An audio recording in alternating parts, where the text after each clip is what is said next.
ஓம் சாய்ராம், ஜெய் சாய்ராம். எல்லாரும் நல்லா இருக்கணும், எல்லாருக்கும் நல்லதே நடக்கணும். என் அன்பு குழந்தையே, இப்போது என் வார்த்தைகளை நீ கேட்டு முடிக்கும் அந்த நொடியே நீ எதிர்பார்த்த அனைத்தும் உன் கைகளில் வந்து சேர்ந்துடும். இதுவரைக்கும் வேணும்னா நீ ஆசைப்பட்டது கிடைக்காம, நீ நினைச்சது நடக்காம உன் வாழ்க்கையில நீ ரொம்ப தோத்து போயிருக்கலாம், கஷ்டப்பட்டிருக்கலாம். ஆனா இப்போது இந்த சாயப்பா உன் வாழ்வில் வந்து விட்டேன் அல்லவா. உனக்கு இருக்கும் சிக்கல்களையும் சிரமங்களையும் நீக்கி, உனக்கு இருக்கும் கஷ்டங்களையும் கவலைகளையும் தீர்த்து உன் வாழ்க்கைக்கான நல்லதை நான் நடத்தி முடிக்கிறேன். மற்றவங்க வாழ்க்கையை பார்த்தே நீ வாழ்க்கையை வாழ கற்றுக்கோன்னு நான் சொன்னதை ஞாபகம் வச்சுக்கோ.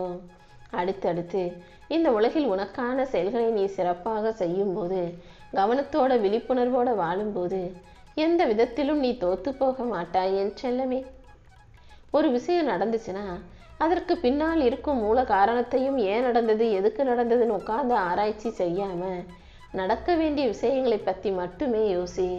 ஏன்னா நடந்து முடிஞ்ச எந்த விஷயத்தையும் உன்னால் மாற்ற முடியாது. அப்படி இருக்கும்போது நடக்க வேண்டிய விஷயங்களை பற்றி தானே நீ யோசிக்கணும். ரொம்ப அதிகமாக யோசிச்சு எந்த பிரச்சனையையும் பெருசாக்கிக்காத. என்ன செய்யணும், அதை எப்படி செய்யணுன்ற கவனமும் சிந்தனையும் எப்போதும் உனக்குள்ளே இருக்கட்டும். உன் வலியையும் வேதனையும் போக்கி உன் வாழ்க்கைக்கான மாற்றத்தை இந்த சாயப்பா நான் உருவாக்கி தரேன். உன் மேல உனக்கு நம்பிக்கை இருந்தாலே கண்டிப்பா உன்னால ஜெயிச்சிட முடியும். ஆனா உன் மேல உனக்கே நம்பிக்கை இல்லாம உன் வாழ்க்கையை நீ வெறுப்போடும் சலிப்போடும் வாழ்ந்தாக வேணுமேனு வாழ்ந்தினா நானே நேரில் வந்தாலும் பயனில்லாம போயிடுமேன்னு செல்லமே. முதல்ல நீ உன்னை நம்பு. உனக்கான செயல்கள் சரியாக நடக்கும்ன்ற நம்பிக்கையோடு முயற்சி செய். இந்த உலகம் போய்கிட்டே இருக்கு, ஆனா நீ எந்த இடத்திலும் சோர்ந்து துவண்டு போய் நின்றுடக்கூடாது. இந்த உலகத்துல வாழ்ற எல்லாரும் நல்லா நிம்மதியா சொகுசா சந்தோஷமா வாழும்போது என் வாழ்க்கையில மட்டும் இவ்வளவு பிரச்சனைகள் இருக்கேன்ற எண்ணம் உனக்குள்ள அவ்வப்போது வர்றதை நான் பார்க்குறேன். நீ மற்றவர்களுடைய வாழ்க்கையை பார்த்து அவங்கெல்லாம் எவ்வளவு நல்லா இருக்காங்க, அவங்க எவ்வளவு வசதியா வாழ்றாங்க, அவங்க வீடு பாரு எப்படி இருக்குன்னு அடுத்தவங்க வாழ்க்கையை பார்த்து பிரமிச்சு வியந்து போகிறாய் அல்லவா. ஒரே ஒரு நாள் நீ அவங்க வாழ்க்கையை வாழ்ந்து பார்த்தீனா அதுக்கு பிறகு அவங்கள போல இவங்கள போல வாழணுன்ற எண்ணமே உன் வாழ்நாள் முழுமைக்கும் வராது. அந்த அளவுக்கு உன்னை சுற்றி இருக்கிற மனிதர்கள் ஒன்றை விட பல விதத்தில் கஷ்டப்பட்டுக்கிட்டு தான் இருக்காங்க.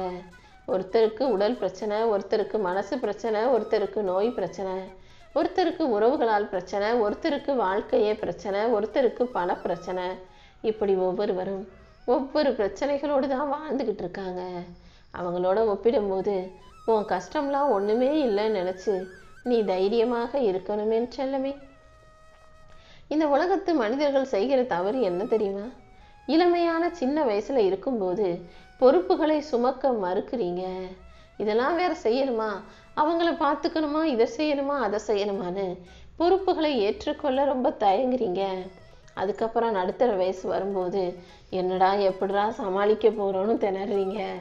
அதுக்கப்புறம் முதுமை அடைஞ்ச பிறகு இப்படி நம்ம வாழ்க்கையை வீணடிச்சிட்டோமே, இதுதான் வாழ்க்கைன்னு தெரியாம தேவையில்லாம தப்பா வாழ்ந்துட்டோமேன்னு வருத்தப்பட்டு என்ன செய்ய முடியும்? அதனாலதான் அந்தந்த வயசுல அதை சரியா செய்யுங்கன்னு சொல்றேன். படிக்க வேண்டிய வயசுல படிக்கணும், விளையாட வேண்டிய வயசுல விளையாடணும், வாழ்க்கையில வேலை செய்ய வேண்டிய வயசுல வேலை செய்யணும், பொறுப்புகளை சுமக்க வேண்டிய வயசுல பொறுப்புகளை சுமந்து உங்க கடமைகளை எல்லாம் சரியா செஞ்சு முடிக்கணும்.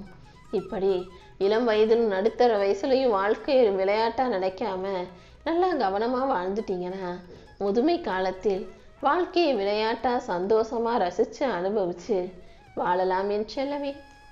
தினமும் முழு ஈடுபாட்டோட சரியான அர்ப்பணிப்போட உன்னால முடிஞ்ச அளவுக்கு நீ சிறப்பாக வேலை செய்து செயல்படும் போது கண்டிப்பா உன் வாழ்க்கையை அற்புதமான வாழ்க்கையாக அமையும் என இந்த சாயப்பா உனக்கு உத்தரவாதம் கொடுக்கிறேன். அடுத்தவன் தப்பு செஞ்சா நீதிபதியா மாறி தீர்ப்பு சொல்கிற இந்த உலகம் நீ தவறு செஞ்சினா வக்கீலா வாதாடக்கூடியவர்களாக இருப்பார்கள். அதாவது அடுத்தவன் தவறு செஞ்சா உடனே தீர்ப்பு கொடுத்துருவாங்க நீ செஞ்சது தப்புன்னு. இதுவே தனக்கு ஒரு தப்பு நடந்து போச்சு, தான் வாழ்க்கையில தப்பு செஞ்சுட்டாங்கன்னா உடனே நான் செஞ்சது தப்பே இல்லைன்னு வக்கீலா மாறி இங்கிட்டும் அங்கிட்டும் மாத்தி மாத்தி பேசுவாங்க.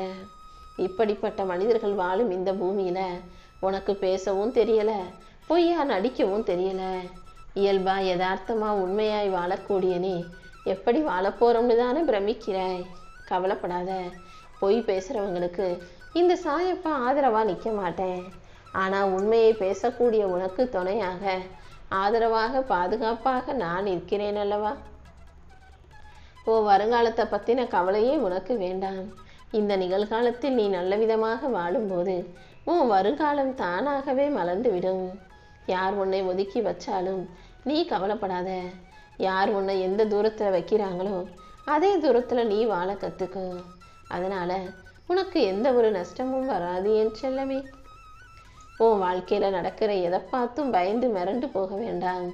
வாழ்க்கையில் பல அதிசயங்களும் அற்புதங்களும் மாறி மாறி வரத்தான் செய்யும்.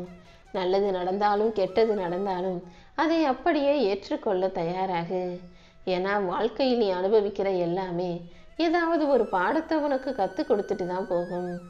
வாழ்க்கையில் நீ எடுக்கிற முடிவுகள் சரியாக இருந்தாலே வாழ்க்கை அழகானதாக மாறிவிடுவேன் செல்லவே. தப்பு செஞ்சுட்டு நான் செஞ்சது நியாயம்னு தனக்கு சாதகமாக மாற்றி பேசக்கூடிய மனிதர்களுக்கு மத்தியில் தப்பு செஞ்சால் தலை குனிஞ்சு வெக்கப்படக்கூடிய தன் தவறை நினைத்து வருந்தக்கூடிய என் செல்ல பிள்ளையான உன்னை நான் ஒருபோதும் தோக்க விட மாட்டேன். கண்டிப்பா உன் உள்ளத்தை முறைப்படுத்தி நெறிப்படுத்தி உனக்கான நல்ல விஷயங்களை நடத்தி கொடுக்குறேன். நீ மன அமைதியோட தெளிவோடு உன் செயல்களை சிறப்பாக செய்ய பழகு. இந்த சாயப்பா உனக்கு துணையாக இருக்கும்போது நீ எதுக்காகவும் கவலை கொள்ள வேண்டாம். உன் வாழ்க்கையில எல்லா வகையிலும் உனக்கு வெற்றி கிடைக்கும்படி நான் பார்த்துக்கிறேன். நீ செய்ய விரும்பும் விஷயத்துக்கு மற்றவங்க எல்லாரும் சரி சொல்லுவாங்க, சம்மதம் தருவாங்கன்னு சொல்ல முடியாது. ஆனால் உனக்கு ஒரு விஷயம் பிடிச்சிருக்கு, நீ நினைக்கிறது சரி, நீ செய்ய போகிறது சரின்னு உனக்கு தெரிஞ்சிச்சு, உனக்கு தோணுச்சுன்னா மற்றவங்க யார் என்ன சொன்னாலும் அதை பற்றி கவலைப்பட வேணாம். யாருடைய சம்மதத்தையும் எதிர்பார்க்க வேணாம். உனக்கு சரின்னு தோணுனதை, உன் மனசாட்சிக்கு சரியாகப்பட்டதை நீ செஞ்சுட்டு போய்கிட்டே இருந்து விடியேன்னு செல்லவே. ஒரு உடஞ்சி போன பொருளை மறுபடியும் ஒட்ட வச்சு அலங்காரம் செய்தாலும் அதன் பழைய அழகை திரும்ப பெற முடியாது. இங்கே இருக்கக்கூடிய சில உறவுகளும் அப்படிதான். சண்டை போட்டுட்டு திரும்ப வந்து பேசினாங்கன்னா மறுபடியும் அதே அன்பும் பாசமும் அங்கே இருக்காதல்லவா. நீ எப்போதும் கவனமாக இரு.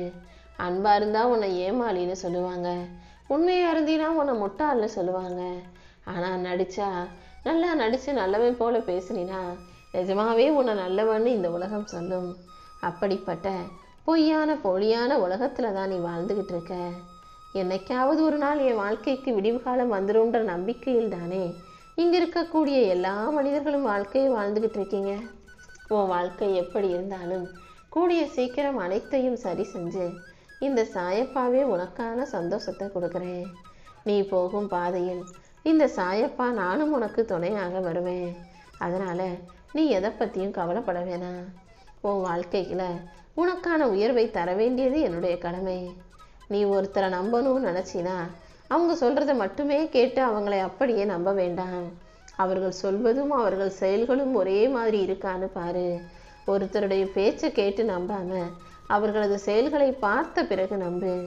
ஏன்னா இன்னைக்குள்ள மனுஷன் பேச்சில் என்னவோ பெருசாக நல்லவை மாதிரி பேசுவான், ஆனால் செயல்கள் அனைத்தும் தப்பானதாக இருக்கும் என்று